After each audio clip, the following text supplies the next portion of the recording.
അങ്ങനെ പറയല്ലേ.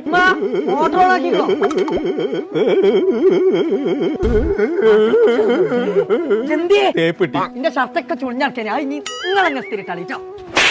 ഇസ്തിരി പറ്റിയല്ല, തേപ്പ് കിട്ടിയെന്ന്. ആരെടുത്തുന്ന് തേയിനെ തേച്ചു. അതിനെ കടന്നു പോകും. എന്താ തേക്കാ കാരണം? SLC പാസ്സില്ലാതെ ഇനി വിളിച്ചും വേണ്ട, മെസ്സേജ് അയക്കണ്ട. അങ്ങനെ പറഞ്ഞു. നിങ്ങൾക്ക് 5-6 മാസം കൊണ്ട് SLC എഴുതിയാ പോലെ.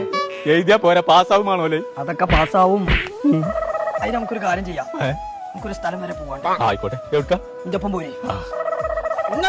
അപ്പൊ ഇജ്ജ് പോരാൻ പറഞ്ഞു. ഞാൻ ഒന്ന് ബാത്റൂം പോയിട്ട് വന്നിട്ട് നമുക്ക് മഞ്ചേരി പോവാണ്ടേ. മഞ്ചേരിയില എളുപ്പം പോയാ. സെൽഫ് ഇല്ലാത്ത ഒറ്റ നിർത്താൻ എന്നാ തന്നെ പകുതി ശരിയാവും. എത്രയും പെട്ടെന്ന് SLC പാസ് വേണം. അതെന്താ ഇത്ര പെട്ടെന്ന് SLC പോയേക്കാം? അത് സൈനയോ സിൽക്കിന്റെ കുപ്പായമാണെന്നാണ്